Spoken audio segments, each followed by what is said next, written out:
should know that every time you're standing and you're on the street and you have that moment where you could look towards that direction, and all of a sudden you see there's somebody that's walking by and you see that she's dressed in a very provocative way, and your temptation, your heart is pulling you towards that way. At that moment you do not look. Let me just explain to you and draw out a painting for you. Paint for you what exactly is taking place at that very moment. At that spot, in that very spot, you have just created an angel. As we know, when we do mitzvot, we perform mitzvot, we create angels with our actions. At that moment, you have created the strongest of angels. You see, there are 7 levels in heaven. All the way to the top, all the way above, all the angels and all the neshamot is the Kisei HaKavod. That's a special place where no angel, besides, of course, the Satan himself, and of course the greatest malachim that we hear of, Gabriel, Michael, could enter.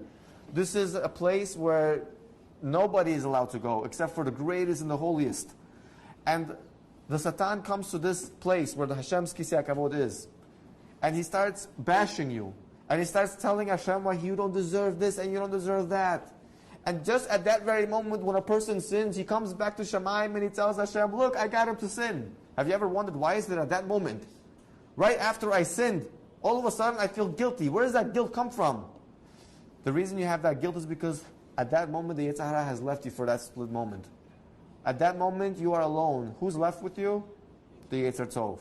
And what is the Yetzer Tov going to tell you? He's going to tell you, what did you do? What did you accomplish? What did you achieve? Ask yourself that question.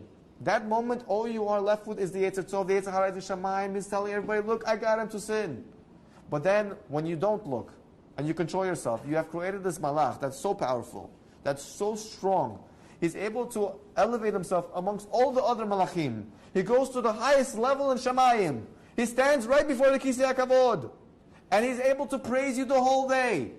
And when the Satan comes and he's trying to prosecute you once again, that day, that malach closes the mouth of the Satan and he tells him, you be quiet. It's my turn to speak. And he tells Hashem why you deserve the blessings, why you deserve parnasah, why you deserve children, why you deserve to have a healthy family, why you deserve everything that should be coming your way. So at that moment, you have to ask yourself, is it worth it? Is it worth it to give up that moment? How many blessings are supposed to come?